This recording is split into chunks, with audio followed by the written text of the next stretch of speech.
Your next project is going to be based around the idea of text, sign, and symbol. This project,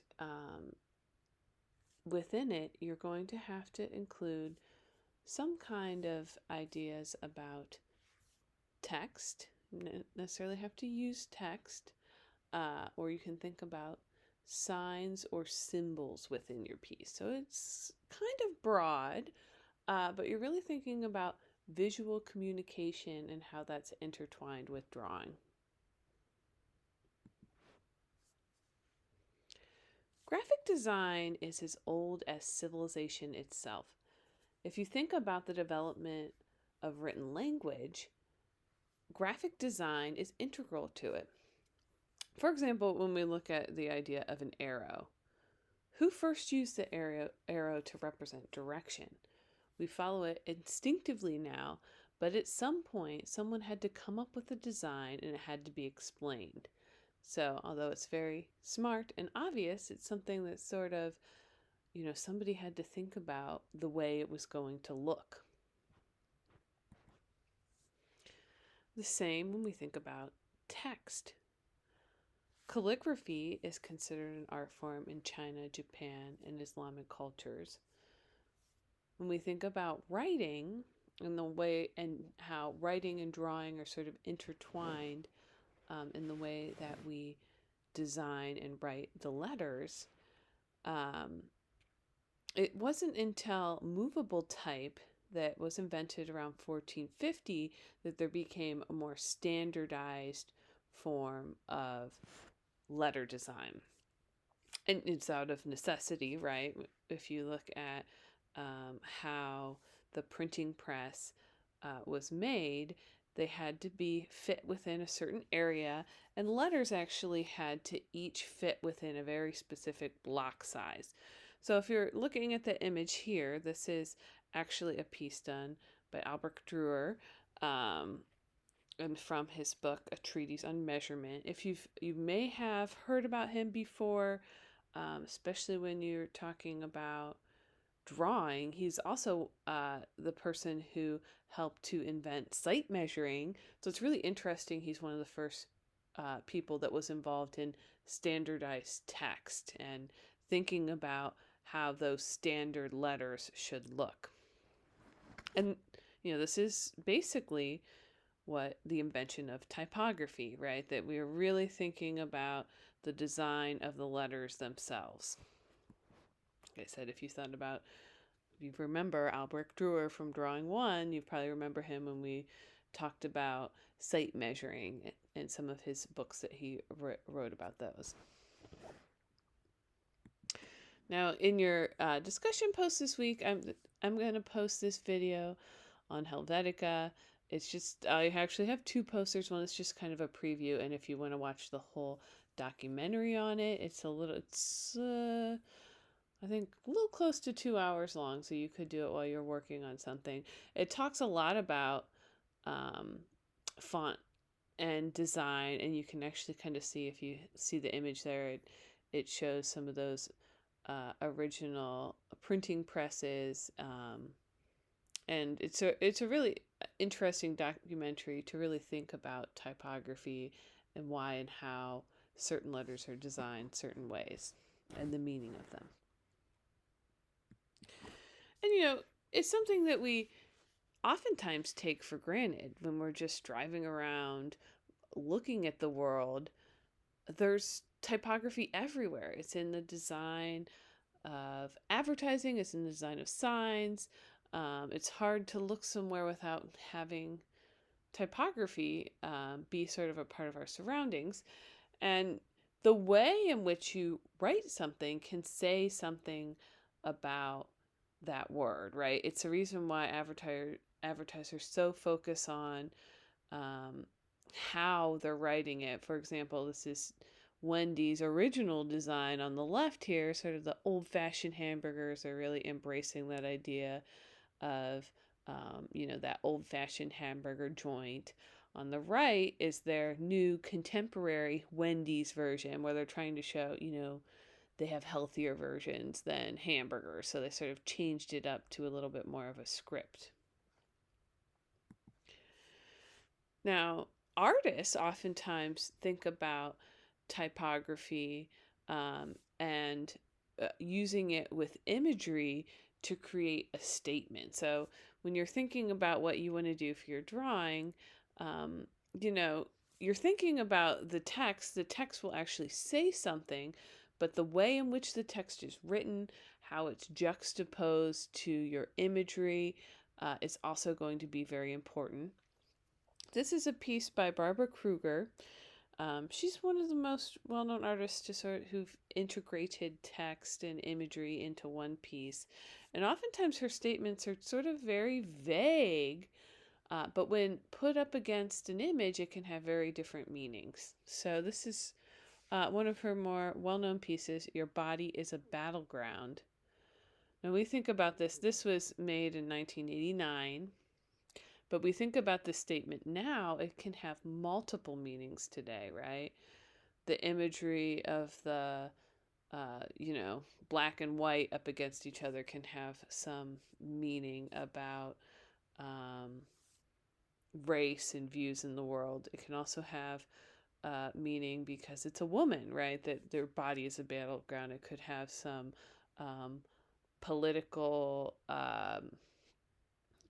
contemporary understanding to it. So it's not actually making a judgment, it's just asking the viewer to think about that simple statement and really take, the viewer could take this idea any direction. Here's another one of Barbara Kruger's very simple pieces, but it has, by the placement of the word, within the image and really the overall look of the text, it says a statement, right? So this very simple word will, but it's placed upon a finger, almost pushing on it. And if you look at the W and the form of the letters, she's kind of squashed the font just a little bit so that it's sort of there's a tension between it and the finger. Within that can say something itself. So you can think about how you place the text. If it feels like it's shrunk or enlarged, or the general size of it can also make a statement. Here's another one, we, right? Also a very simple word, but placed very small and between those two tiny fingers, right? It kind of gives it a dual meaning just because the size and the scale. Once again, simple phrase. No, but juxtapose that image, it often gives it kind of a dual meaning of that childlike understanding of willpower or who's saying no, right? Giving it that dual meaning. B, just go through a few more of these. And, right? Simple words, but the scale changes your understanding of what's happening, right? And she did many of these with many different words, simple color schemes, simple imagery. And Kruger, she also was interested in fine art and advertising and how there's these kind of dual worlds. Kruger also worked as an advertising executive for a long time, so she often thought about how the use of advertising is meant to push people into certain beliefs and certain directions, and that really advertising is meant to promote people to sort of put value into something that maybe you might not have seen as valuable before. And that's what this piece is talking about. You invest in the divinity of the masterpiece, that it's worth so much because you believe that it's worth so much, that it's like the power of persuasion. And that could apply to artwork, but it could also apply, like I said, to many things in the advertising world. And she has many different ones, with these sort of short slogans that are meant to be thought-provoking. Oftentimes, her scale is just the size of a typical advertisement. Other times, her work will take up whole rooms, so almost becoming billboard statements. So that the text is sometimes as small as you would see it in a magazine, or sometimes as large as you would see it in giant billboards. Helps to change the meaning and the viewer's understanding of the piece.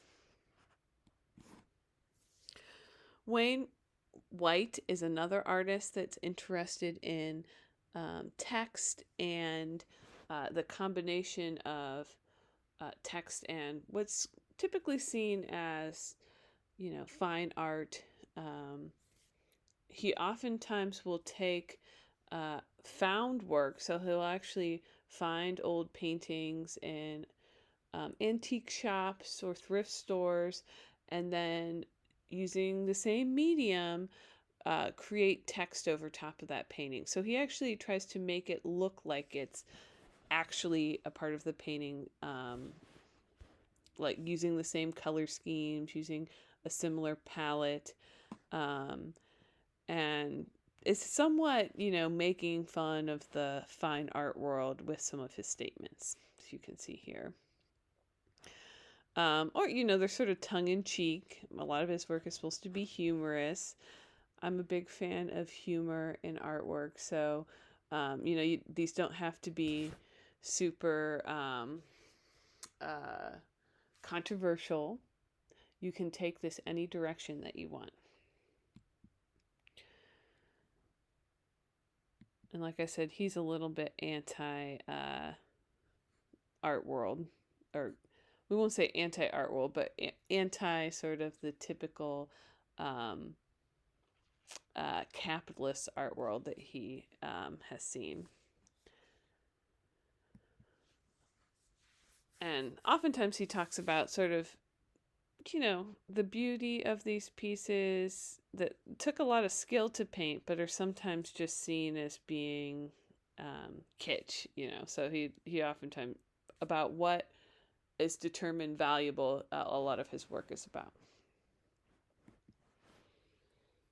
Jenny Holzer is another artist who a lot of her work was very popular during the late 80s, early 90s, who's interested in text and oftentimes using the font or text that you will just find out in the world, and use the actual space that it's found in to make a statement.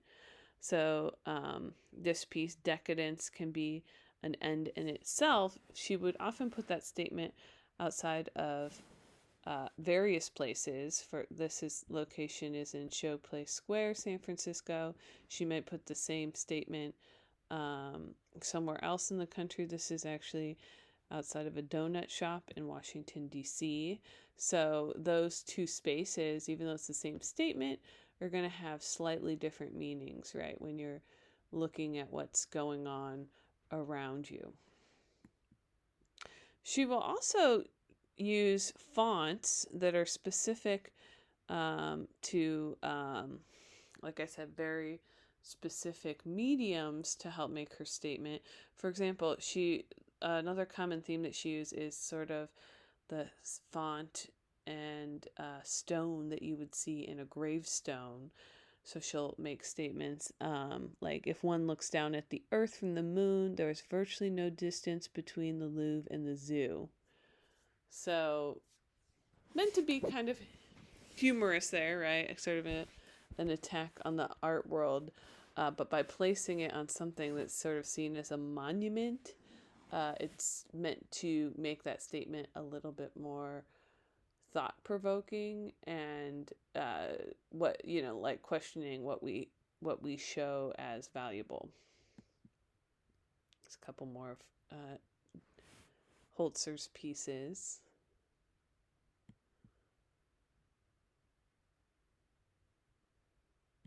Another artist who's interested in sort of, you can say, humor and place is Anthony DeSenza. This is his piece, It Will End in Tears. I think we've all been there when we're trying to find a parking spot. But But if you can see, he's sort of used the same font, the same format that you might see in an actual street sign, and used it to create different sort of funny, thought-provoking statements. He's also interested in making work that is just really about his own life and sort of trying to find humor in his own struggles. So this is sort of another one that's meant to be really about, sort of his own struggles as an artist. We won't be in touch. We aren't going to hang on to your resume. We don't want to stay friends. We're not planning to add you to our database. You weren't one of our final candidates. We don't honestly believe this will be the best thing for the both of us. So it's sort of going all through these statements of rejection and placing them all together. And, the font that he's chosen to use is that same sort of simple Helvetica font. But if you look at it as a piece, it kind of has almost this interesting pattern to it. Like he thought about the way that the letters wind up, how it becomes a visual pattern and element in itself, and how those repeated statements, become sort of a visual thing unto its own. It's another one of DeSenza's pieces. And oftentimes he'll put things together that are meant to make you visualize things. And his work is in the Twitter era. So oftentimes he makes work that has been was actually designed to be sort of Twitter-esque within like those character limits. So he's using kind of, he considers it a modern visual, something that you see within your everyday life.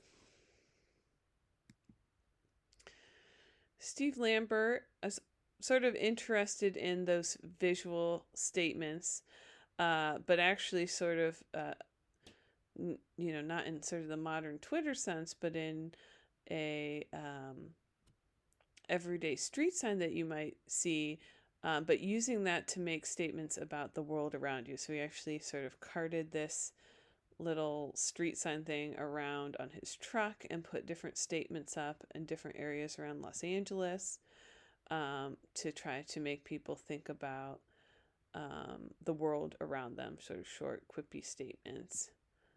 And this is also another one of Steve Lambert's work that is meant to be interactive. It's a street sign that allows people to actually vote the same way you might have a survey poll, but it's meant to be sort of eye-catching, right? And you can see the font that he has used is meant to be sort of that 1950s-esque font. Another artist group working out of Albuquerque, New Mexico around Route 66 is the Friends of the Orphan sign. So they actually find old signs along Route 66 have been abandoned, and they allow people to text different messages that they put up and change and include in some of the abandoned signs. Sort of randomly, things that are randomly sent into them, they change daily. So there's a different message each day.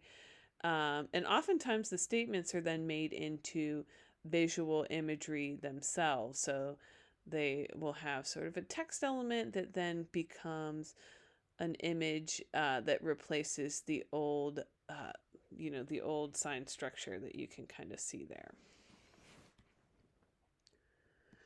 Okay, so just to kind of recap, right? The idea behind this drawing, you're thinking about ways that artists used text and symbolism, and you're going to create your own piece by that. The extent to which you include text is totally up to you. Like I said, you could also think about maybe it's an arrow or the symbol of a star that you choose to create your work out of. It's sort of open-ended in that sense. And you're thinking about, you can make a statement if you want, But you can really just think about how uh, text and visual communication sort of intertwine. Um, and I think, especially, I've already seen a few people start to use text in some of their pieces, um, which is why I decided to use this particular project at this point, because I think it's a good idea to really think about the meaning of text when you're going to use it in a drawing, and think about how it becomes a part of your composition, and think about what a particular font or a particular style that you're creating that text or symbolism in is going to say. Um, so, like, so you've got a little bit of time to think about this. I know it's a lot to take in, but we're going to post a discussion post as well, sort of thinking about these particular themes um, for your next drawing.